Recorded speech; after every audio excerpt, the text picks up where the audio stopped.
Iran Israel जंग रोकने के लिए आलमी रहनुमा मुतहरिक हो चुके हैं। अमरीकी सदर ट्रंप का सऊदी वली अहद शहजादा मोहम्मद बिन सलमान से रब्ता, मशरिक़ वस्ती में कशीदगी कम करने पर इत्तफाक, रूसी सदर व्लादिमीर पुतिन और डोनाल्ड ट्रंप का भी टेलीफोनिक रब्ता, ईरान इसराइल कशीदगी और यूक्रेन जंग पर तबादला ख्याल किया गया।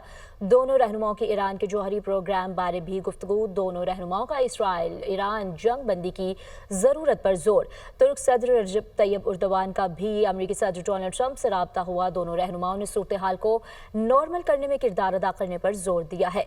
ट्रंप ने कहा कि इसराइल और ईरान की जंग खत्म होनी चाहिए। यहाँ पर अपडेट कर रहे हैं, ईरान इसराइल जंग रोकने के लिए आलमी रहनुमा मुतहरिक हो चुकी हैं। अमरीकी सदर का सऊदी वली अहद शहजादा मोहम्मद बिन सलमान से रब्ता हुआ है। मशरिक़ वस्ती में कशीदगी कम करने पर इत्तफाक किया गया और रूसी सदर व्लादिमीर पुतिन और डोनाल्ड ट्रंप का भी टेलीफोनिक रब्ता, ईरान इसराइल कशीदगी और यूक्रेन जंग पर तबादला ख्याल किया गया।